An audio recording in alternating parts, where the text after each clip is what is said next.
పేదలకు ఇక పండగే 3 కోట్ల మందికి ఉచితంగా సన్నబియ్యం చరిత్రలో శిలాశాసనంలో నిలిచిపోయే పథకం. ఏ ప్రభుత్వం వచ్చినా దీనిని కొనసాగించాల్సిందే. 21,000 కోట్ల వడ్లను తాకట్టు పెట్టిన గత ప్రభుత్వం నల్లగొండకు నీళ్ళు ఇవ్వాలనే ఆలోచన బీఆర్ఎస్కు లేదు. ఎస్ఎల్బీసీని పట్టించుకోలేదు. ఓట్లు సీట్లపైనే వారి ధ్యాస. కాళ్ళలో కట్టెపెట్టి కింద పడేయాలని చూస్తున్నారు. మా కార్యకర్తలు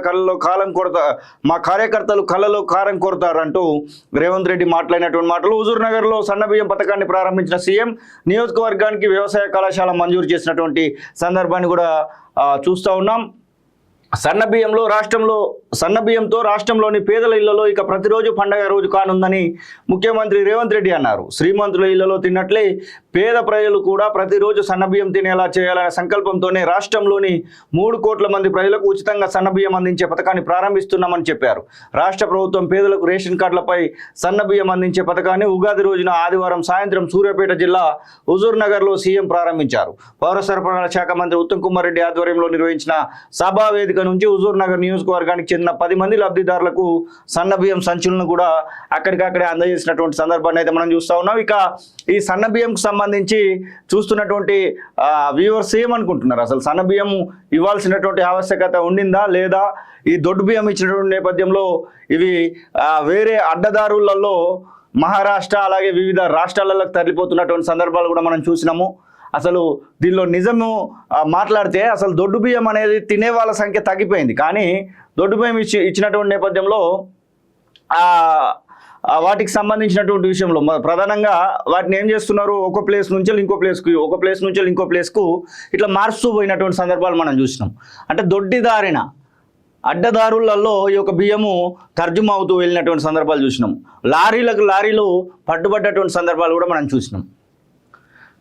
సీఎం రేవంత్ మాట్లాడుతూ పేదలకు సన్నబియ్యం పథకం ఆషామాషి పథకం కాదని, చరిత్రలో శిలాశాసనంలో నిలిచిపోయే పథకమని అన్నారు. రాష్ట్రంలో ఏ ప్రభుత్వం వచ్చినా ఎవరు సీఎంగా ఉన్నా ఈ పథకాన్ని కొనసాగించి తీరాల్సిందేనన్నారు. ఇప్పటి వరకు రేషన్ దుకాణాల ద్వారా పేదలకు దొడ్డు రకాల బియ్యం అందుతున్నాయని, ఇందుకోసం ప్రతి ఏటా 10,565 కోట్ల ప్రజాధనం ఖర్చు చేస్తున్నామని చెప్పారు.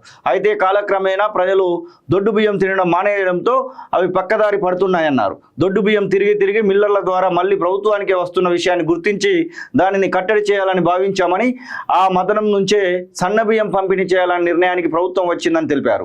గత ప్రభుత్వం 21,000 కోట్ల విలువైనటువంటి ధాన్యాన్ని మిల్లర్ల వద్ద తాకట్టు పెట్టిందని సీఎం అన్నారు.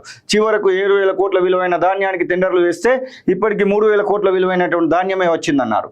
ఇక కేసీఆర్ ఈ ఆలోచన ఎందుకు చేయలేదంటూ మాట్లాడినటువంటి మాటలను కూడా మనం చూస్తా ఉన్నాం. మొత్తం హుజూర్ నగర్ వేదికగా భారీగా ఒక హామీ అయితే ఇవ్వడం జరిగింది. హుజూర్ నగర్కు ఒక కళాశాలను కూడా మంజూరు చేసినటువంటి సందర్భాన్ని అయితే మనం చూస్తూ ఉన్నాం. హుజూర్ నగర్లో మహిళా సంఘ సభ్యులకు చెక్కు అందజేస్తున్నటువంటి సీఎం రేవంత్ రెడ్డి, స్పీకర్ ప్రసాద్ కుమార్, మండలి chairman Gutha Sukhender Reddy, PCC chief Mahesh Goud, మంత్రులు ఉత్తమ్ కుమార్ రెడ్డి, కోమటిరెడ్డి, సీతక్క, అలాగే పొంగులేటి తదితరులు అంటూ చూస్తూ ఉన్నాం. ఇక ప్రజలకు సేవ చేయాలనే సత్సంకల్పం తనకు ఉండబట్టే దేవుడు కరుణించారని సీఎం రేవంత్ అన్నారు. అందుకే ఉద్దండులు వంటి నేతలున్న ప్రజల ఆశీర్వాదంతో తనకు సీఎంగా అవకాశం దక్కిందన్నారు.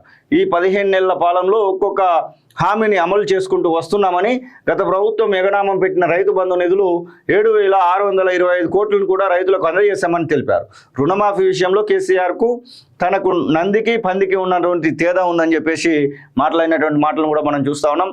ఏదేమైనా ఈ సన్నబియ్యం పథకం మాత్రము హర్షించదగ్గ విషయమే. ఈ సన్నబియ్యం విషయంలో కూడా దొడ్డిదారి పట్టకుండా చూడాల్సినటువంటి బాధ్యత పౌర సరఫరాల అధికారుల పైన ఉంది. మరి ఎలా ముందుకెళ్తారనేది చూడాలి.